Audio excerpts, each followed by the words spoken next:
हर्षद शेवाळेचा एवढा ब्लॉग बघितलाय तर आता पूर्ण ब्लॉग बघूनच जा. तर जयशंकर मित्रांनो, सर्वात पहिले मोटर चालू करून घेतली, कारण की मोटर चालू केल्याशिवाय तर काही बारे देता येणार नाही.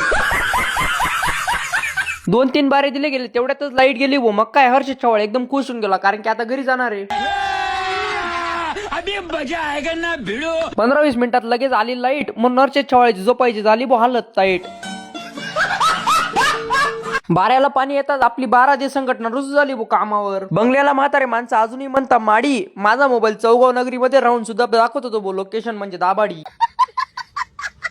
आणि तुमचं जर कोणी दाबाडीला राहत असेल तर त्याला हा ब्लॉग नक्की सेंड करा. आणि इतके बारे देऊन सुद्धा पाण्याने नवी टेक्निक काढून दिली बारे फुटण्याची. फायनली आपले बारे द्यायचे पूर्ण होऊन गेले. मग काय मोटर बंद करून दिली. हर्षद शेवाळे पासून उपटून गेलो होतं कांद. हर्षद शेवाळे चालत होता ऑन द स्पॉट बांध. मग काय निघालो डायरेक्ट घरी जाण्यासाठी. मस्त जोक मारा रे, या हस रे हलकट हस. त्यानंतर आम्ही निघालो आपल्या दुसऱ्या मळ्यात म्हणजे बिमदऱ्यात. माझे दुखत होते बोट म्हणून घरच्यांनी काढायला लावले व मला सोट. आपले शूट काढणे तर आज काही पूर्ण झाले नाही. मग काय हर्षद शेवाळे शेवट राजीनामा टेकून दिला आणि एका शेतकरी मुलाचा एवढा ब्लॉग बघितलाच आहे तर फॉलो करून घ्या.